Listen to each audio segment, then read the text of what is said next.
Welcome back for Make Play Treasure. Today we're reading Together for Kwanzaa by Juwanda G. Ford.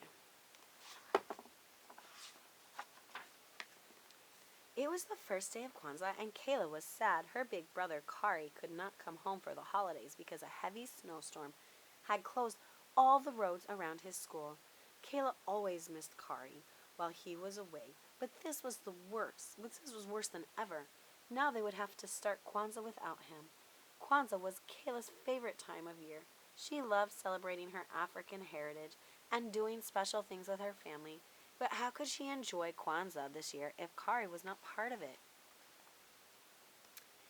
Kayla tried to cheer up. After dressing in colorful African clothing, she began to set up the Kwanzaa table.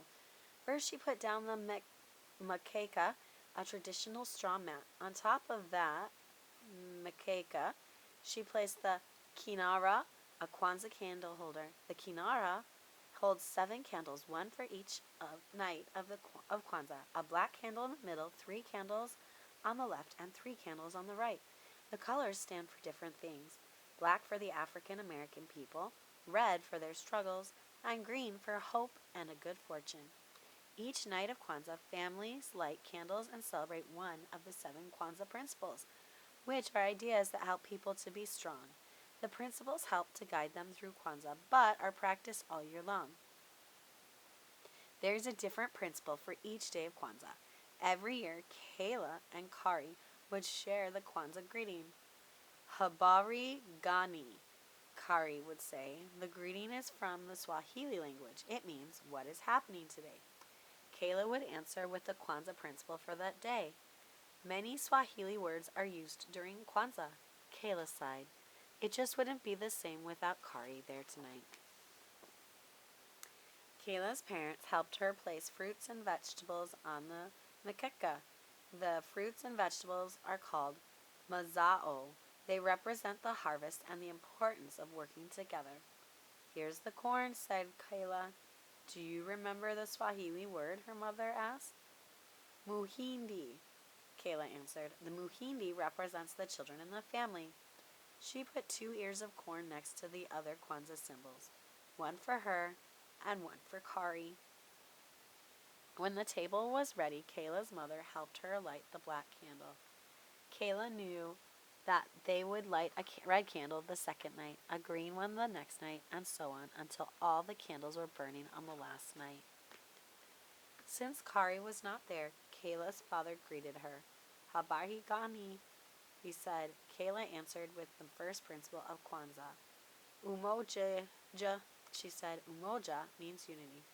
Kayla's father poured a few drops of water from the kikombe cha umoju, or unity cup, to remember and honor their ancestors. At Kwanzaa, everyone drinks from the unity cup to celebrate family and community unity. Kayla and her family practiced unity all year by spending time together as a family. Kayla especially loved family movie night. They would rent movies and eat pizza and popcorn all night long. Thinking about movie night made Kayla miss Kari even more. The next night, Kayla's father lit the black candle and the first red candle. He said, Kujichagulia, which is the second principle of Kwanzaa. It means self-determination or deciding what you want to be and do. Kayla decided that she wanted to go to college just like Kari and study to become a scientist. On the third night, the phone rang just as Kayla was lighting the first green candle. It was Kari. Habari gani, Kari said. Ujima, Kayla answered. Ujima is the third principle of Kwanzaa. It means working together and being responsible. One way Kayla and her family practiced Ujima during the year was by participating in her school's bake sale. The teachers, parents, and students all worked together to raise money for the community. The black candle, 1 green candle, and 2 red candles were lit on the 4th night. Kayla was really happy tonight. The roads were cleared and Kari was on his way home. The principle for the 4th night of Kwanzaa is Ujama. Ujama means cooperative economics or supporting African American businesses. Kayla and her parents loved shopping in Tubman Square, where African Americans sold handmade jewelry, hats, and clothes. The phone rang, and Kayla ran to answer it. Hi, Kari. Are you almost home? She asked. Kari explained that his car broke down on the way. It would take a few days to fix. Kayla burst into tears. There were only 3 days of Kwanzaa left. Kari would miss everything.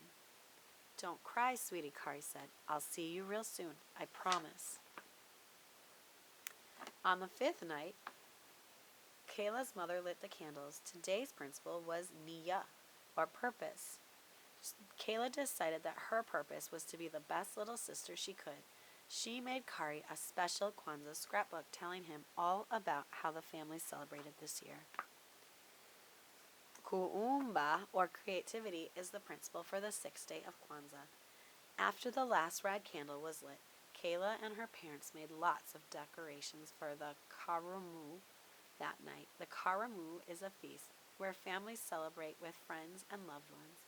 Kayla made a flag using the Kwanzaa colors. It was black, red, and green, just like the candles in the Kinara.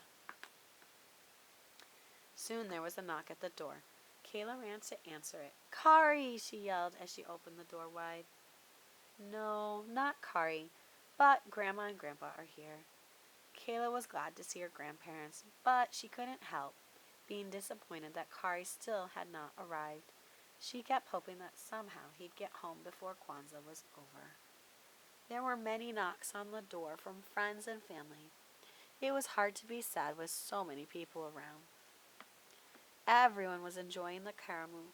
There was so much food, they had to have a separate table just for desserts. No one heard Kari at the front door, so he just walked right in. Kayla squealed with delight when she saw him.